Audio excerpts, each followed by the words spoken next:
Hey everyone, good afternoon, good evening, wherever you're dialing from. So I'm Shashi from Profit.co. So I'll be hosting this webinar. So I'm so glad to have you all here in the webinar.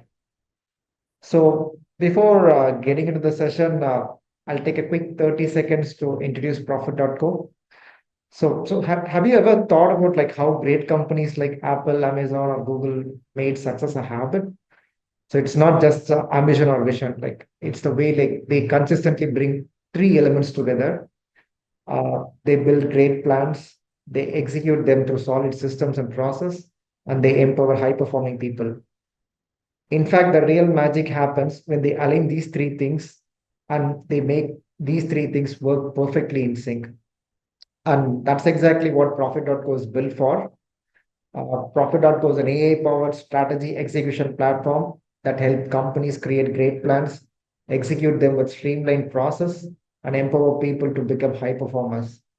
Profit has 1,500 customers globally, including 50 of the Fortune 500 companies. So now let's get to the star of today's webinar, our amazing speaker, Tim Newbold. So Tim is a well-known OKR coach, is very popular in the Australia region, and he's also founder of OKR Quick Start. So for nearly 15 plus years, he's been mentoring leaders in top companies like Domino's, Seat, Car Sales. So he's helping those leaders to execute their strategy seamlessly and faster. And when I spoke to Tim, he said like he's very passionate about making team focus on what really matters, and that way he helps them achieve great things in companies.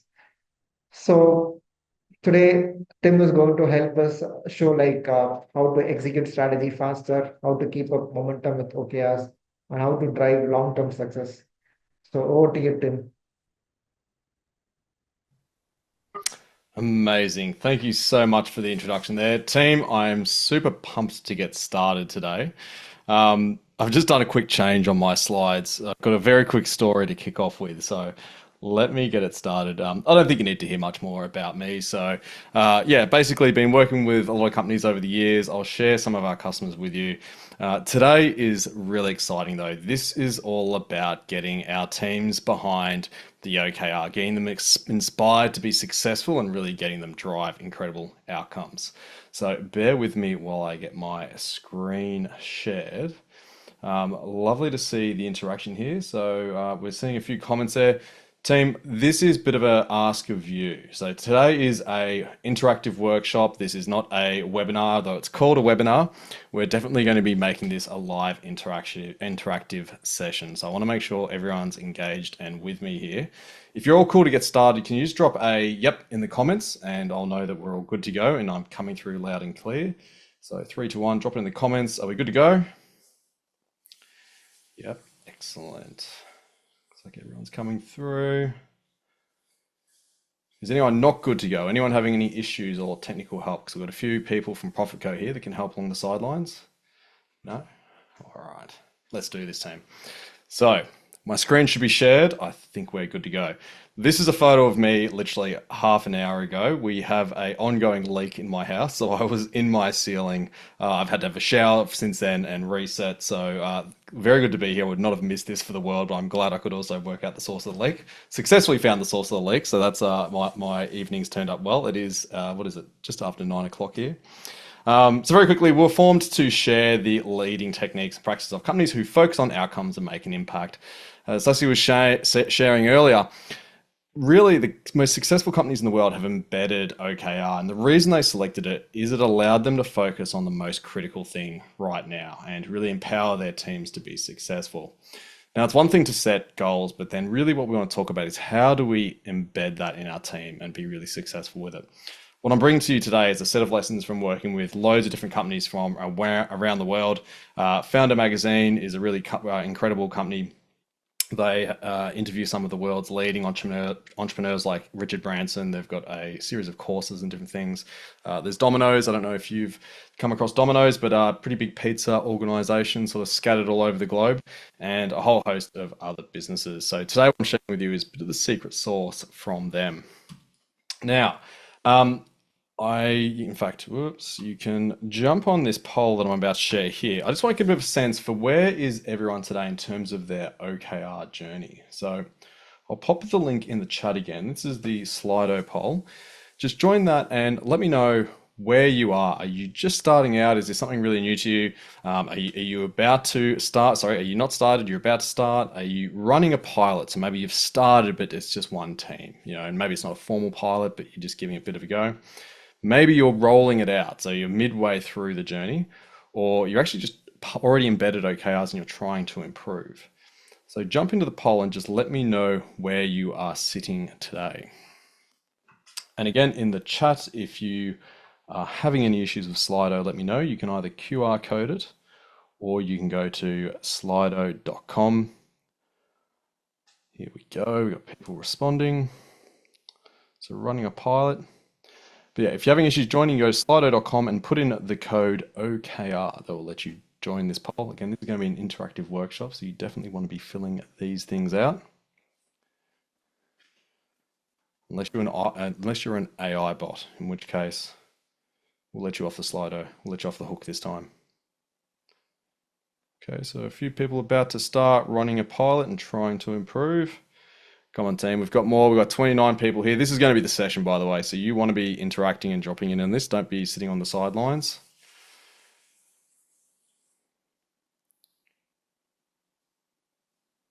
Okay, so a few people are not started. Excellent. So here's where I'm going to be playing this today. I'm going to try and cover all the bases because I think there's people who are just starting out, it looks like, and exploring OKRs. There's others that have really embedded it and doing it really well. So I'll make sure that we cover all the bases depending where you are. Again, we've only got 6 respondents so far.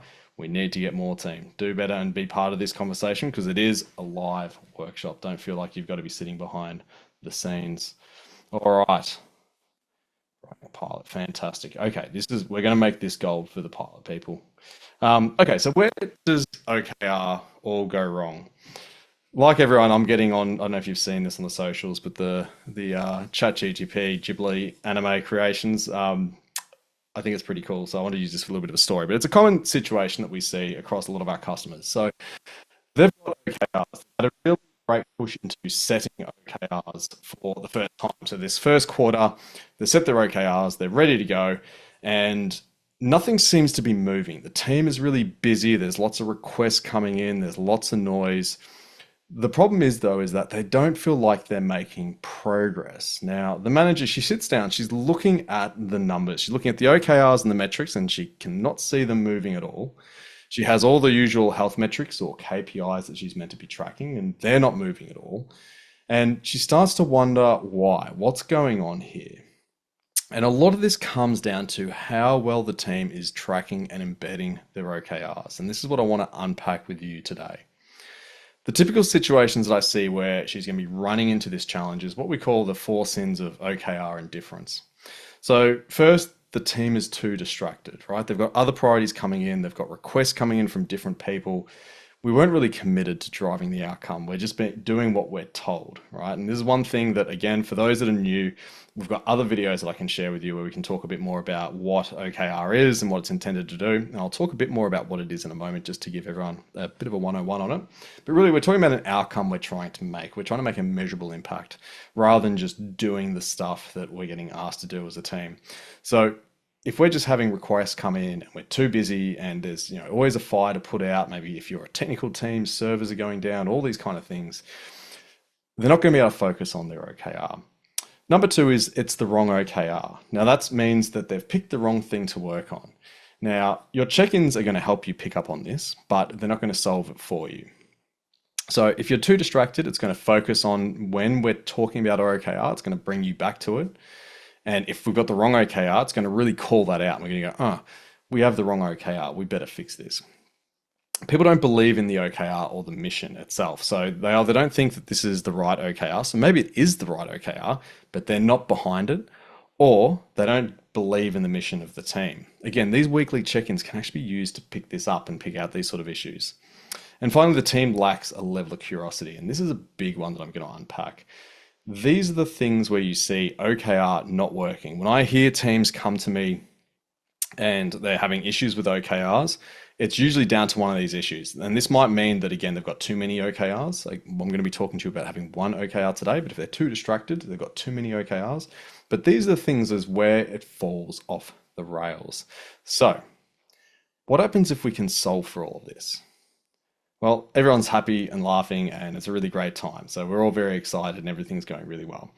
That's where I want to get you all to the end of today. Whether you're on a pilot, whether you're thinking about doing it, if you're just starting out and you haven't actually run your first OKR cycle yet, we're going to avoid you any of the pain and suffering that others might go through. For anyone else, we're going to get you fixing this. Now, Sahar, I can see you said you didn't get it. I'll just post the link again. You might have joined at a strange moment. You don't need to jump into the Slido right now because we're going to come back to that in a moment. All right, let's continue. So firstly, a very quick OKR overview. I'm going to breeze through these slides because, again, this session is about the check-ins. It's not about OKRs themselves, but I want to make sure we all know why we're here. So firstly, let's have a quick chat about why OKRs. We've mentioned before, it's about focus and getting really clear on what we're trying to achieve. And it's a lot of the big tech firms like Google and Facebook that popularized it. It started out Intel back in the 1970s. And in fact, sorry, the 1960s. It expanded Intel in the 1970s. And since then, a lot of the people that were using OKRs at Intel to beat Motorola during the chip wars, which was, I think, something where you can see not too many computers now have Intels inside. Have Motorola's inside. So you can see it worked out pretty well for Intel. But it wasn't until really the people who were working and leading Intel left the organization and started doing venture capital type work. And that's when they started taking the concepts of OKRs to Google and Facebook and all these sort of organizations, LinkedIn. And that's really, the rest is history. So why do they find it so valuable? Well, it helps you obsess about customer impact and outcomes. Now, whether you're a product team building features, new services, or just improving the customer experience, or you're an internal team that's trying to be really operationally as efficient as you can be. So maybe you're trying to improve how quickly you can do certain tasks. Maybe the finance team trying to reduce how long it takes you to complete your end of month.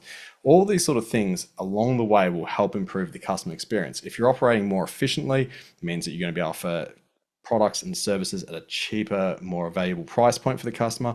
Or if you're improving the customer experience, you're going to be able to deliver those great customer experiences. So no matter what we're doing, we're actually able to have an impact on the customer experience.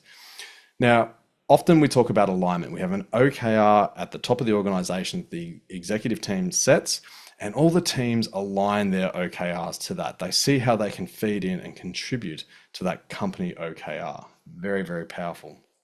They also align across the business. So you get this sort of vertical alignment to the top, but also this horizontal alignment across the organization. So everyone's marching in lockstep to drive the same outcome. It is incredibly powerful when you see it happen. And of course, unlike most traditional goals, OKRs are very public. Teams share their OKR, so everyone's crystal clear on what is happening. The next is we're measuring real progress. So we've got good key results with really clear metrics. I'll talk about that as well in just a moment with a real example. Again, I don't want to go too deep into this. Now, bringing this back to the weekly check-in, and I'm going to have to start talking about what it is. So I've mentioned it quite a few times, but the check-in is where you get together your team to pressure test your progress, right? How are you going on your OKR? And this is where the absolute game-changing piece here is focus with directional autonomy. What we're doing is we're saying, here's where we want to get to at the end of a quarter. But every week we're checking in together to make sure we're making that progress and holding ourselves accountable. And if the plans that we had aren't working, we're not actually seeing the numbers move. Because again, the key results usually will have a metric that's a number and we're able to see that number move. If we're not being successful, it gives us opportunity to pause and go back to the drawing board to work out, is this the right plan? Now, OKR, think of it as a means to execute on your strategy. A lot of people mix up OKR with strategy. Don't do that. OKR isn't your strategy. Your strategy is your unique flight path to win. Maybe it's over the medium term or the longer term. In this case, we want to set up a civilization on Mars. Our flight path is our strategy, how we're going to get there. But that's too big and lofty for people to understand. So we need to break it down into small, valuable slices. And that's what our OKRs are all about, fixing one problem at a time. We can see here, this is just about getting into the stratosphere. I could talk more about this, but I'm going to move on because today is not about a 101 on OKRs. But here's an example OKR. You can see your objective: make our customers our biggest advocates. It's inspiring, exciting. You could almost read it a bit like a newspaper headline if you write it really well. Your key results have really clear metrics. So again, focus on this one. We got create a better experience. We want to have the conversion rate increase from 5% to 7%. We've got a very clear starting metric where we are at the start of the quarter, and we've got a target we want to get to at the end. We know what report we're using to pull that information, because we're not just going to make it up, right? We're not scribbling it on the back of a napkin. We need to know, what are we actually trying to achieve? And we know the stuff we're going to do to make that happen, right? The initiatives, the work, all those sort of great things. Okay, that's the 101 on OKRs. Let's now talk about the check-in. Here's a key thing we need to be thinking about with our teams.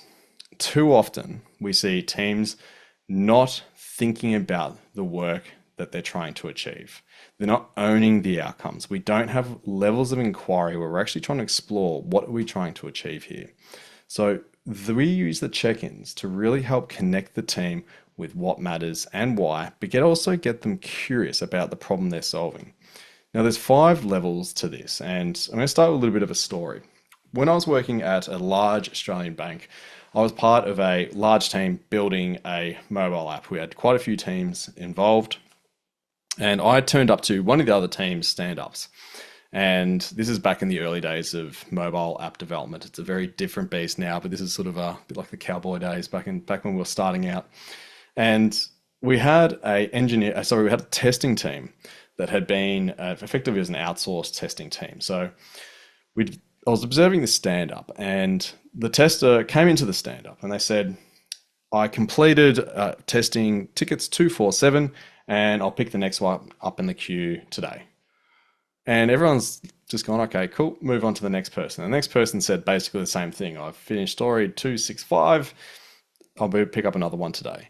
And no one had any context around what they were working on. No one actually knew what those numbers meant. They were referring the user story numbers, but it just meant there was a level of confusion, and people were therefore not really inquiring, what are we doing? Why are we doing it? They were just following the bouncing ball. They weren't challenging how we worked. We weren't trying to be more outcome focused. They were just really doing what we call surface level inquiry. So it's just really just turning up and doing the thing. Now, typically teams don't stay in this state for too long unless you've got some cultural challenges, or it's a really junior team. Junior teams will typically, if you got, maybe it's a few grads or something, they're going to read a video guide on how to do something, and they're just going to follow the bouncing ball. They're not going to try and do it differently. But if you've got teams that operate in that territory, people aren't speaking up, people aren't challenging, then you know that they're just sitting at that sort of just turn up and just do the job sort of mode. We want to fix that. Next is they want to start understanding the how. So once you move past that service level of inquiry, they start thinking about how they work. And if any of you have worked in agile environments or agile software development, this is really that sort of realm. You're starting to look at, okay, how do we work? How do we improve? How do we be more efficient? If we get through a piece of work, maybe building a new feature, how do we do that quicker? How do we do that better? How do we do that more reliably? You're still not really thinking about the customer outcome though. Agile talks a lot about the customer, but in practice, you don't see a lot of that connection with the customer. Eventually, we start thinking about the why. Why are we doing this? Why is this important to the customer? And we start making small efforts to try and drive customer outcomes. We don't tie the customer in too much. We are starting to think about them though. Maybe we have the odd sort of customer conversation. Maybe we try out something called a design sprint. But we're still quite insular. We're not really thinking about why do we do this work. If you're a finance team and you're doing the end of month, you're not really thinking about, well, why do we do it this way? Why is there a better sort of, maybe financial standard to follow or something like that? You're really still sort of just doing the work and making sure your processes work really well. And you might be thinking a little bit, okay, is there something a little bit different we can try? You're not going to be really trying to shake the boat too much though. So that's where we get curious about the why, but we don't really go to the fundamentals and start changing things too much.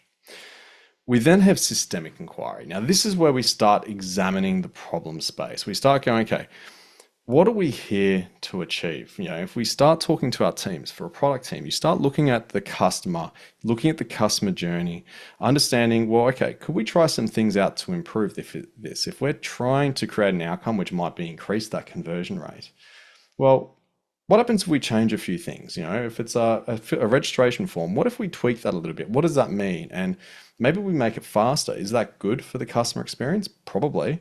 But what does that mean as a subsequent step? Does that mean the customers are now less invested in our product because it was easy to sign up, or are they happier because it was a great experience? So all of a sudden you start becoming curious about the problem you're trying to solve. This is where you see teams starting to pick up something called the product operating model, which is very popular in the States for their software companies. But it's really starting to move into how do you really think and obsess about the customer?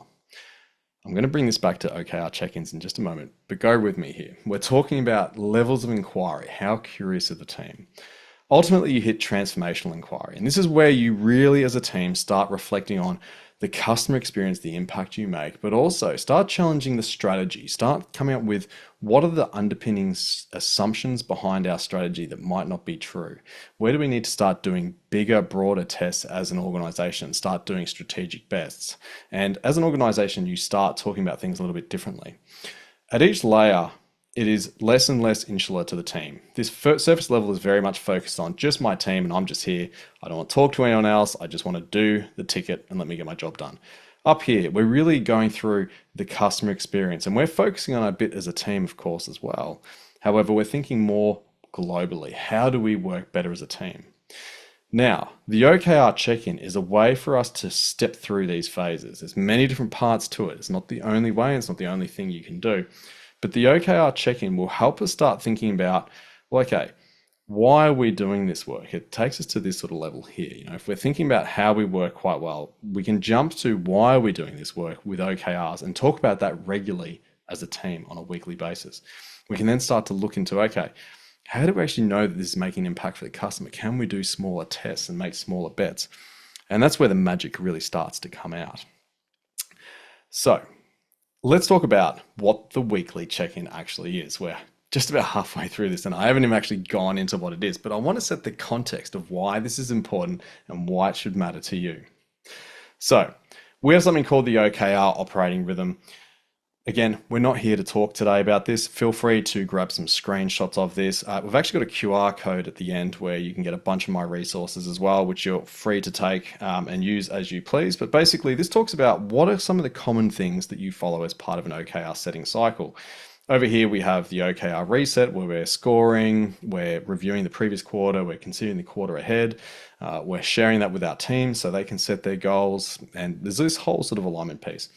What we're really talking about today, though, is this little wheel over here. I want you to imagine this is your little bit of a turbo spinner on the wheel of OKRs. It really drives and accelerates them because it helps us keep that weekly pulse. Now, the reason why this is important, teams often tell me checking my OKR is a waste of time. There's too many things going on, or I have too many OKRs to get through. So that's another problem, right? You've got too many OKRs. You can't talk about it efficiently nor meaningfully on a regular basis. So they say, look, we just set the OKRs and we hope for the best. Now, if you're trying to hit a target, right? If you don't check in on it, you only set your OKRs and just hope for the best, there's no chance you're going to hit it, right? No matter what you do, unless you're very lucky or you just set a very low bar, you're not going to be successful because you're actually not working towards it as a team. Everyone's just doing their own thing and hoping they get there. If you check in a few times, once a month, let's say, well, let's say you miss one of those check-ins because a few people are sick or there's a public holiday. Before you know it, you've only got 1 or 2 check-ins for a whole quarter. Maybe you can get a little bit of the way of where you're trying to head to, but you're still just not going to have that honed in focus. What you want to do is turn your team into a heat-seeking missile. And this is where you have your weekly check-ins so you can quickly talk about the progress of the OKRs and course correct as needed where you feel like you're not making that progress. So why do it? You want to feel the progress. When you talk every week, you can actually get a sense for here's the progress we're making and here's where we're celebrating, here's why it works. You're feeling those tangible steps. You're talking about here's what we're doing for the next week to make progress. You're able to inspect and adapt where if you're not making progress, you're able to pause, replan, and then move forward. And for a team lead, I'm sure a few of you, in fact, can just drop in the comment a bit of a yes or a why, probably easier. If you're a team lead or a head of or an executive, anyone here who's running a team or leading people, can you just put a Y in the comments? I'm curious how many of you are versus team members. If you're a team member, you can just put nothing or N. Yep, so we got 1. Any other team leaders, executive, heads of, anyone with a team that reports into them? Okay, yep. Got a couple, not too many. Cool.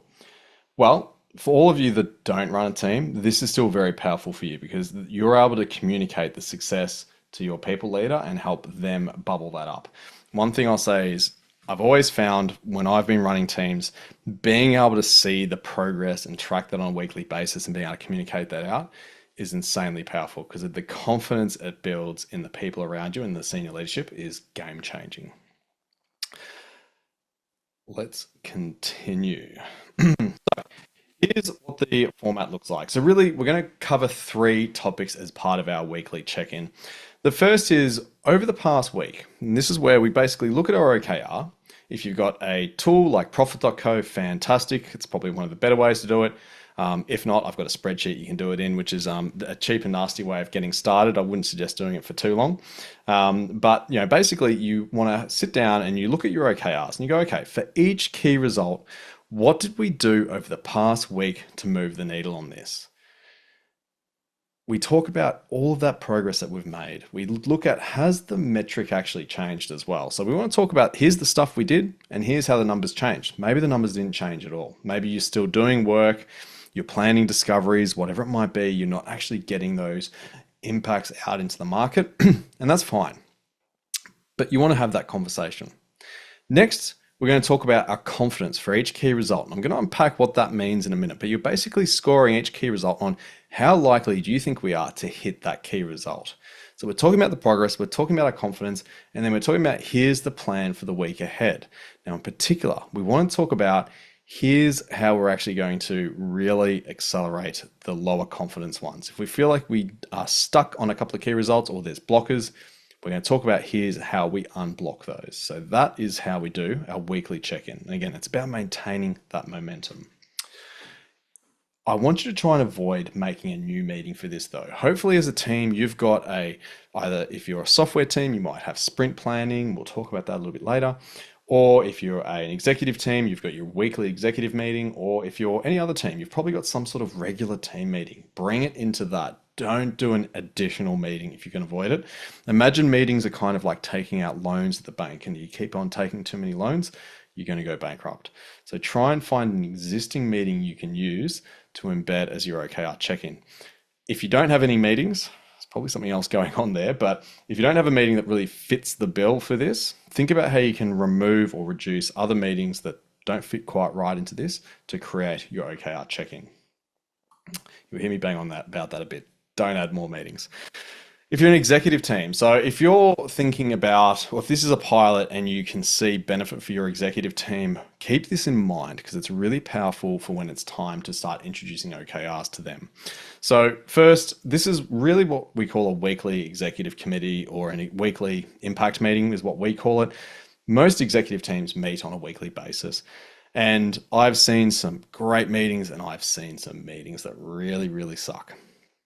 So this one is a bit of a recipe for something that works really well in my experience. So first we do a bit of a casual kickoff, right? We get started, bit of a welcome, share some wins. Some of those can be personal wins, nothing too formal. What we want to do is be able to get through all our key topics really quickly and have a robust discussion. So you can see this part of the agenda is really quite intentional. We talk about our health metrics or key performance indicators, KPIs, if you come from that world. Here's the numbers we need to be tracking. And those are the things that are telling you, is the business running okay? They're not your OKRs, they're just the numbers that tell you, is everything okay? Your OKR check-in is when we talk about everything we just spoke about. So you've got your progress, your current metrics, your confidence, and the focus for the week ahead. So we do that same sort of format. Now, if there's a problem or you're stuck or you think we need to have a deeper conversation about some of the key results, pause that. That's going to come later in this discussion. This is just a quick update. The reason is I don't want to get caught up on, let's say the health metric review. We realize geez, our customer retention rate has dropped all of a sudden. And then we get caught up discussing that and miss all the other important things during that day.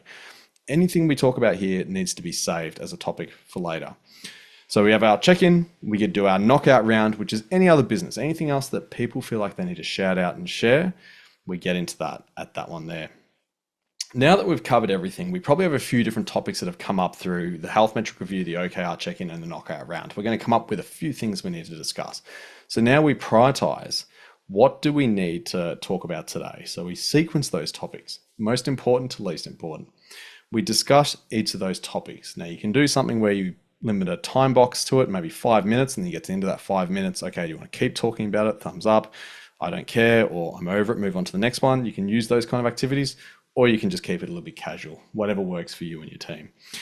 Once we've had that conversation, we capture any actions, and that's where we act, right? Prioritize, discuss, act. Make sure that any sort of discussion has some sort of action, decision, or communication that comes off the back of it. And finally, we wrap. Be really clear on what actions we're taking away from today. And that is the executive team's recipe for success. Anyone here part of a software development team? Or anyone want me to go through the sprint planning with OKRs? Because if not, I'm not going to go too deep into it.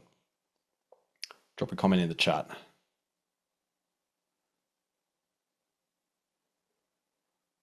Need some kind of waiting music. Sure. Okay, cool.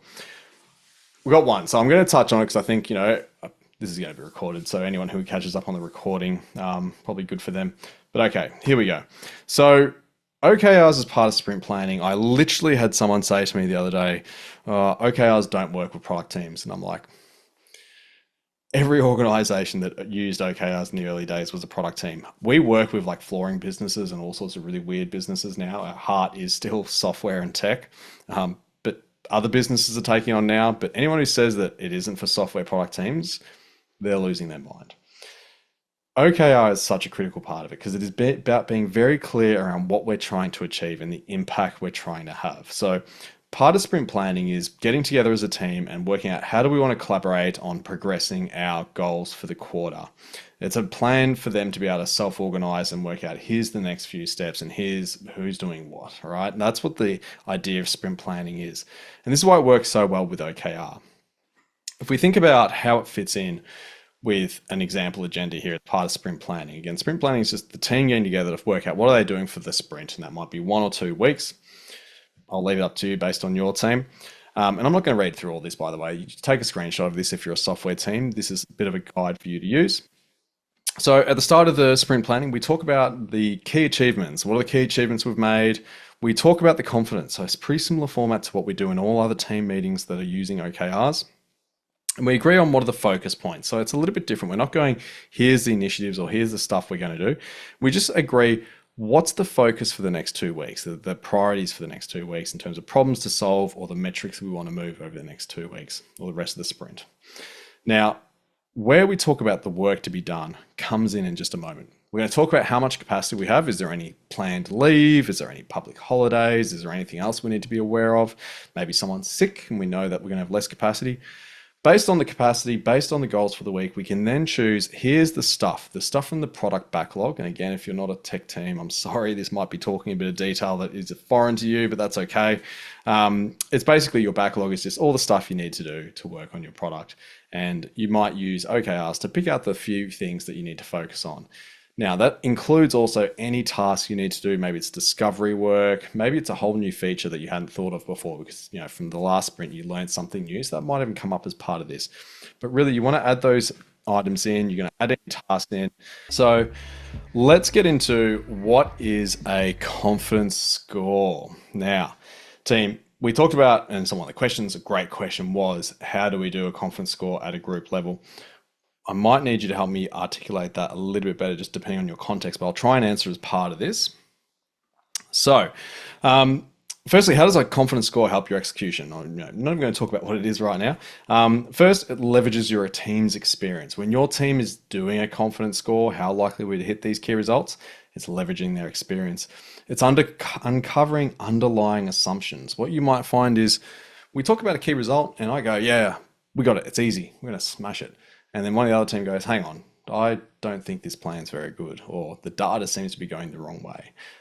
All of a sudden, we can see we've got very different assumptions here, and we can start to unpack that.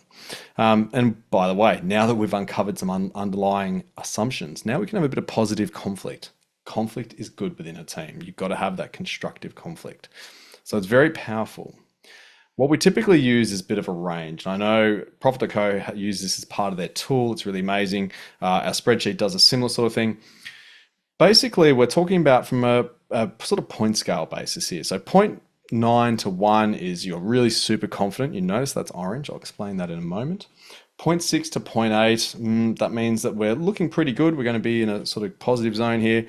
0.4 to 0.5, it's going to be a real challenge, or 0.3 and below, we're not going to hit this key result. Now, this really helps us have a good discussion. Most OKRs should be a stretch. If you're setting them too low, you're probably sandbagging, right? If you think you're going to hit 100% of your goals, and this can be a little bit of a cultural shift for a lot of people, but if you think you're going to hit all your goals, having a 100% OKR achievement rate is not the best way to do it, because again, people really set goals that they think are safe. You want to build a cultural norm of striving, failing, and learning from your failure, and having a bit of experimentation along the way. So this is where 70% is the sweet spot. So if you've got a confidence score around this zone, we're looking pretty good. If you're overly confident, maybe you are going to overshoot your key results, and you probably set the bar a little bit too low. And anything down here, again, you want to try and boost that up a little bit. So how do we actually do a confidence score? Well, I'm going to use a bit of an example here. Again, this is ChatGPT that's done some diagrams for us. I went through all sorts of pain and suffering to get this working, so I hope it's helpful. So Steve wants to throw a ball 10 meters high in the air. That's his target, right? For whatever reason, he's a bit weird, and that's just his goal that he's set for himself. Wants to be able to throw this ball 10 meters in the high. Now, without any training, he can throw it 4 meters high, and he feels pretty confident about that. He can do that repetitively. So if I was to say to you, right team, the goal for Steve is to hit it 10 meters, throw it up in 10 meters. By the end of the quarter, with a bit of training, how likely do you think he is? Now, this is a really weird question, right? I've just said that he can throw it 4 meters.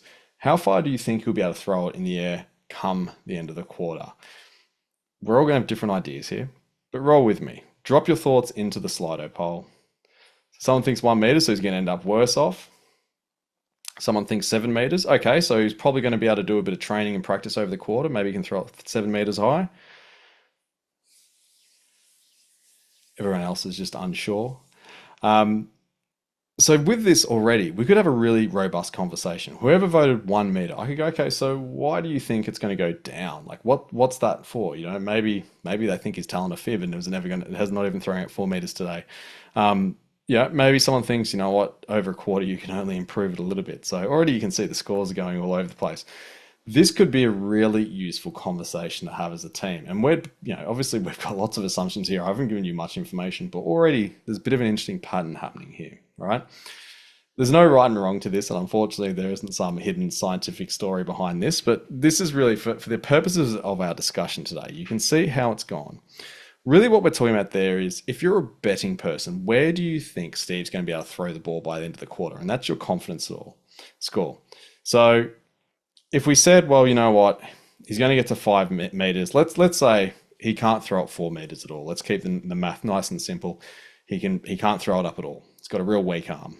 Yeah, he needs to get into the cricket a bit harder. If he can't throw it at all, then he throws at 5 meters. That means he's halfway towards his goal. And so if we thought, well, you know what, by the end of this quarter, we think he can throw it 5 meters high, right? He can't throw it at all, but we think he can get it 5 meters high. Well, that would be a score of 0.5, okay? He's going to get about halfway there. We think maybe that he can do 7. Well, that's going to be a score of 0.7. And if we think he's going to hit the 10, well, that'd be a score of 1. And by the way, if you think he's going to be able to throw it 20 meters, we just score at 1. We don't keep going up on that scale because it's irrelevant.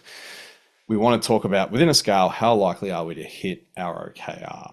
Now, if we can think about this with sales, right? If I had to make $100,000 worth of sales in a quarter, or maybe it's monthly sales of $100,000, and at the moment we're at 0, be a pretty bad month. Well, what we could say is, okay, getting $50,000 would be a score of 0.5. So if we think by the end of the quarter, we're going to have 50,000 rather than the 100,000 target, my confidence score would be a 0.5.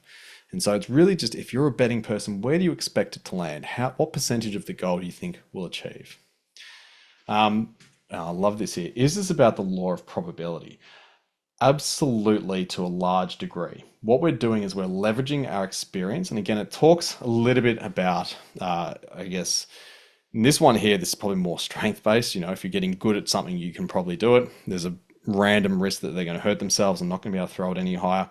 But definitely, it's based on your experience. How likely do you think this is? And if we're thinking about, okay, I want to generate, again, let's say 100 new leads. If I'm a marketing professional and I know on LinkedIn, if I post 3 times a week, I'm going to get about 1 lead a week. And therefore, I can start to add that up and go, okay, well, clearly over 12 weeks, that's only 12 leads. So that's not going to get me to the 100. So my confidence would be very low. And I'd go, okay, so that's effectively a confidence of close enough to 0.1. So I would then go, okay, well, we need to go back to the drawing board. Maybe we need to pay for some leads, so we're going to put ads up and try and see if we get a certain number of leads that way. So there's all these different things you can try to do to try and get there. So it is a little bit about the law of probability, but it's based on your experience and learning is the key way to frame it. Really good question though. So that is confidence scoring in a nutshell. I like to do it as a team. We do it live. So some people like to fill out these tools beforehand. Others would like to do it in person. I'm the sort of person who likes to do it in person. You've got to work out what's your cup of tea, what works for you. Now it says here, but if we cannot score our OKR full 1 score, did we define it correctly as our OKR in the first place? I believe business achievements are a bit solid in the nature. This is where I disagree with you. It depends on what you mean by a business result. So if I want to increase conversion rate, unless I have a really large amount of data that says the reason your conversion rate low is for this specific reason, then we don't really know. We might have insights. Customers say to us, yeah, look, I just didn't see the value in it. Or I went to another competitor because they've got a better deal. There's all these sort of things. Now, the old classic would be if you've got a product and you say, look, how much would you be willing to pay for this product? If you just ask that flat out question, they'll say, oh, look, it's a great product, $20, cool. Could I have $20? Not right now, no, sorry. So having data that actually really talks about the outcome and the impact we're trying to make is very, very hard. Where it can be easier is if it's a plan to do something. And that's what a good OKR typically isn't. It's not to do something. So launch a new version of our app. That would not be a good OKR or a good key result. It's what you'd call binary because we launched the app, but so what? I learned this the hard way. I worked on one of Australia's first apps that was done, one of the first iOS apps here back in sort of around 2007, 2008. And our goal was launch the app, and we launched it, and it was an absolute fireball. It did not go well at all. We course corrected it quickly thereafter, but it was not good. So just trying to do the thing isn't what we're trying to achieve here. It's about the impact or the outcome. I hope that answers your question, by the way, but feel free to challenge me more or seek further clarification.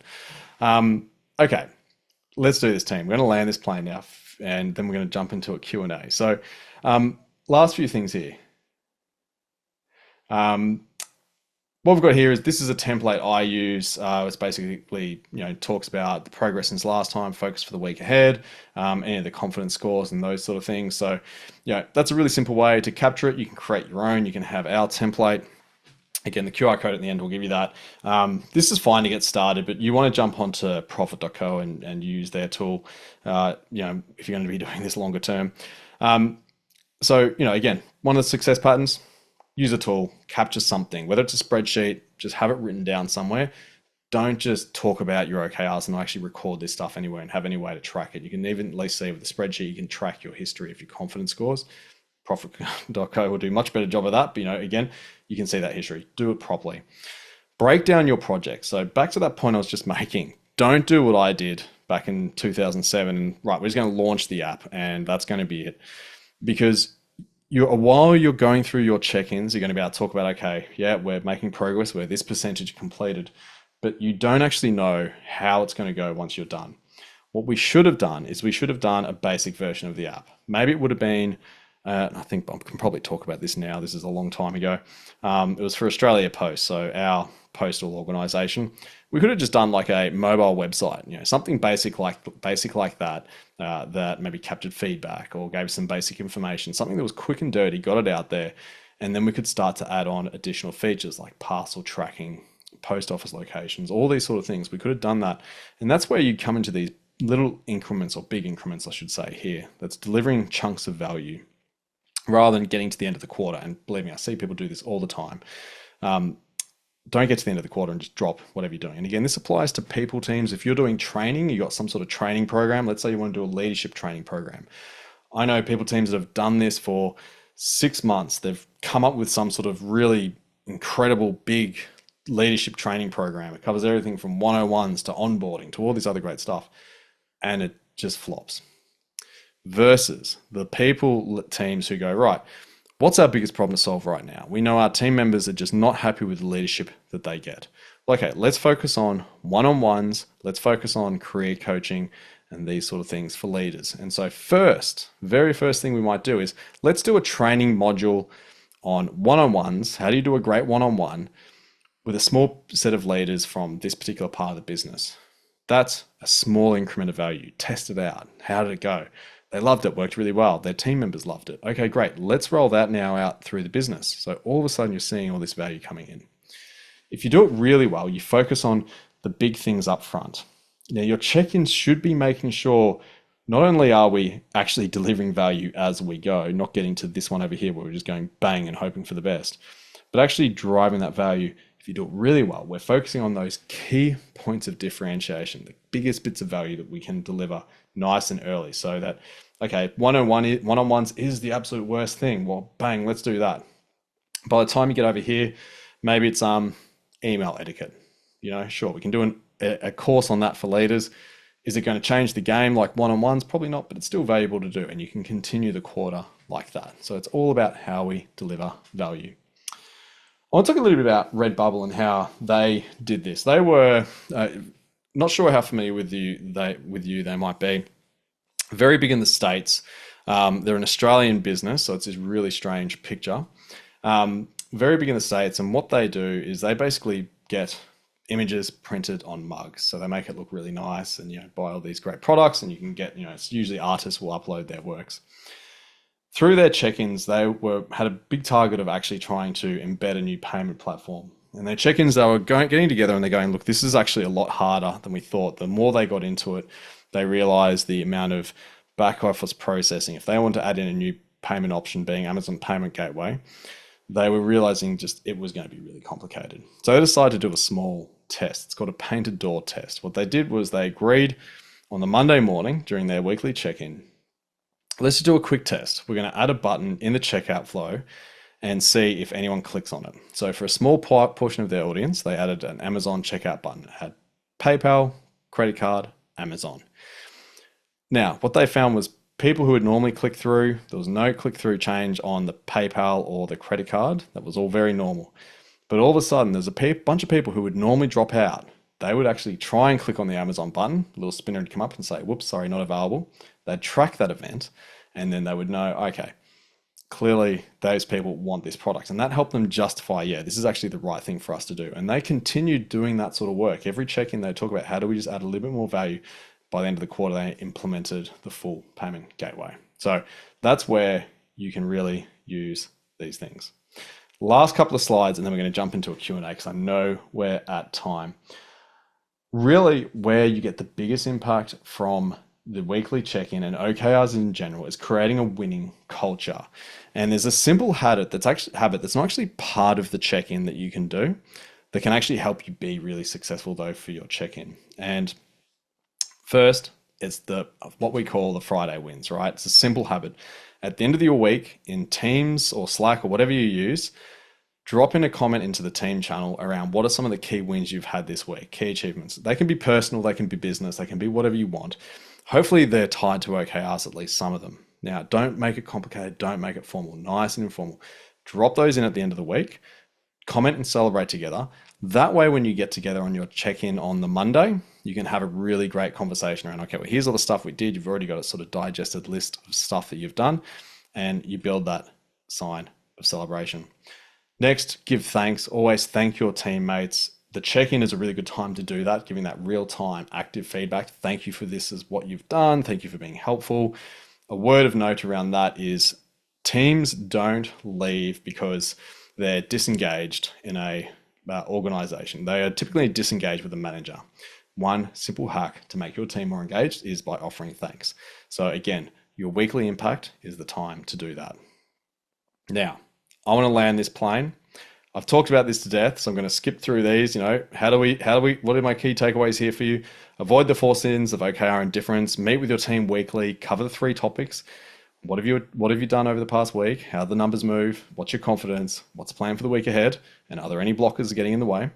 And increase how your teams inquire and think about their work. I'm curious. We're going to do a Q&A in just a moment, and hopefully that Q&A actually might already be active. You can see it in Slido. But what's everyone's key takeaway from today? What's the number one thing that you're going to walk away and do off the back of this session?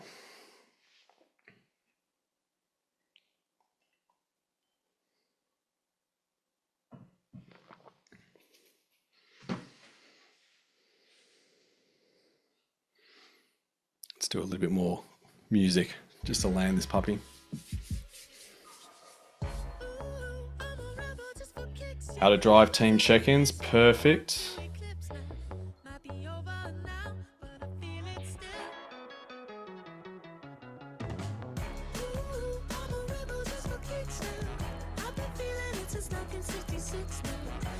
If you do have any questions, team, feel free, once you've gotten what you're walking away with today, you can drop it into the chat or look at the Q&A.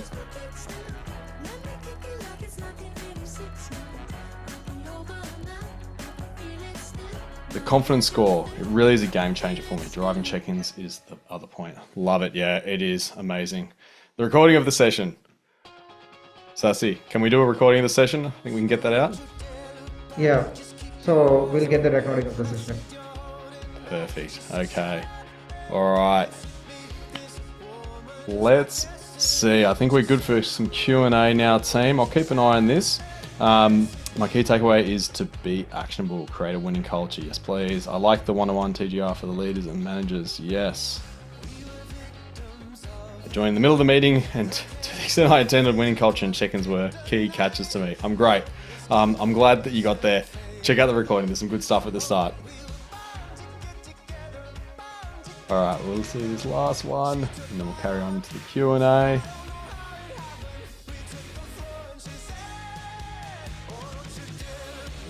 Okay, we're going to let it go.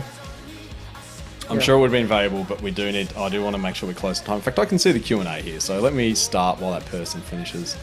Here we go. So interesting, we need to know more as how we define OKRs from business level to departments. Oh, that's such a big topic. My suggestion would be you can jump onto YouTube and search OKR Quick Start. We've got a whole bunch of stuff, how to run an OKR workshop, how to align OKRs. Check out some of those videos. I'm going to share my contact details in a moment as well. Feel free to reach out to me and I can send it to you because, yeah, how to define OKRs and that sort of stuff, that's a webinar series in itself. Any other comments or questions? Well, I don't know what I did there. That's a bit random. So there are a couple of questions that we got via email. Cool. So one of the persons, he asked, so what if we have people from multiple teams working on one particular OKR? Like who leads the OKR check-in and when do they actually meet? That's it's a really good question. So when it's just your team, it's a lot easier. If you've got multiple people, what I like to do is work out an agreed time that loosely fits into one of the team's check-ins. So normally you'll find there's a team that is sort of primarily focused on this OKR and there's other teams that support it or other individuals. So what we typically do is we say, right, get together on your OKR check-in. and that can be at the start of your team meeting. Have everyone attend that, and then once you've gone through that, everyone else can kind of drop off at that point, if they're just there for the OKR check-in rather than the full team meeting. That's been my go-to, and it seems to work pretty well. Otherwise, you might want to get like a semi-regular cadence, a bi-weekly, every 2 weeks get together. That can be the other way to play it. But yeah, what again? Avoid additional meetings. Okay, got it. So other thing like uh, what if one of the team members doesn't agree with the confidence score? Like what to do that in that situation? And one I, more question is uh, like what if one particular team in a company gives a different way of confidence score, and what if other team gives like overall confidence score of the company? How does it affect? that's okay. So two really cool questions there. So I'd say if team members disagree, I always look at the assumptions that they've got, and then we go, okay, if those are reasonable assumptions, like if someone says, oh, I just disagree, it's a 0.4. It's not very good reason, right? But if you've actually got a really good reason for it, I'll always go for the lower score. So that's how I typically do it. If there's a good argument, and even if two people say, well, I'm at a 0.4 because X, Y, and Z, and someone else is a 0.7, I'll always go for the 0.4. Presuming again that that person that isn't going 0.4 is just like, well, I think it's a 0.4, and that's what I'm staying at. That's a bit ridiculous. Um, in terms of how different teams can do it, I'm more concerned about the teams being able to use it and understand it. Ultimately, in some businesses, it is good to have a common language. And so you've got to look at your own sort of culture as an organization and go, what do we value? Do we value people just using something that works for them, or is it better to have a common language for us? And it really does vary between different organizations. My thing is sort of, let a thousand blossoms bloom and just see what works. Because again, even if you do have a standardized method, every team will have their own minor interpretation of it. You see other organizations, again, for tech teams, you might have heard where people want to have like standardized story points and these sort of things. You get into this funky sort of territory. So I like to keep it a bit flexible. But again, if your organization is a bit more structure and likes to have that common language, that's fine. It is what's really important is it visible for those above that you have a low confidence and therefore can offer support? So low confidence is a really positive sign. If teams share a low confidence score, that's a really good thing. And the question is then, how does the organization help that team if they've got a low confidence? Okay. By the way, So team, just if you want to get some of our how-to guides, we've got a book on how to implement OKRs quickly. You can use that QR code, get straight into it. You can reach out to me at that email address and have a bit of a chat too. If you want some of those YouTube videos, drop me an email there and I can send them through to you. okay, that's great to know. And we'll take one last question. So here we have a question like, have you faced a resistance when introducing weekly check-ins, and how do you get team to buy in? So surprisingly often there's initial, what, we need to check in on this weekly. That comes back to what we were talking about earlier, which is, does the team see the value in the OKR, or is there something else that's getting in the way of them being able to focus on it? Because again, if they're too busy to focus on their OKRs, what you're talking about there is like a symptom. And so I think it's a really good question because they're picking up on a symptom that the team is not engaging on the OKRs. The next question is why not, and how do we help them solve for that? And that could be, again, it could be, well, they're over capacity, therefore we need to do some continuous improvement work to try and get them some time back to focus on the OKRs. Or maybe the OKR is the wrong OKR and therefore they just, it's not worth them doing and everyone agrees, well, that's a bad idea. So probably need to go back to the drawing board. Or they're just not behind it. And if they're not behind it, well, okay, how do we get them behind it? And usually there's good reasons for them not being behind it. So it's a bit of a journey you got to go on. Okay, that's great to know, Tim. So, so for all the participants, like you can write down your questions to hello at okquickstart.com. Reach out to Tim via LinkedIn for your questions. Also, for people who have stayed this long, so there's a free trial account for you in profit.co that you can trial for 30 days, where you can practice check-in and how it works for your team. Okay. So thank you so much for this wonderful session, Tim, and thank you all for joining with us. Thank you so much. Have a wonderful day. That's great. Bye. I just want to say thanks to everyone. I know it's a big amount of time out of your day, and just kudos to all of you for coming along and trying to make things better. You're all amazing. So have an epic rest of your day.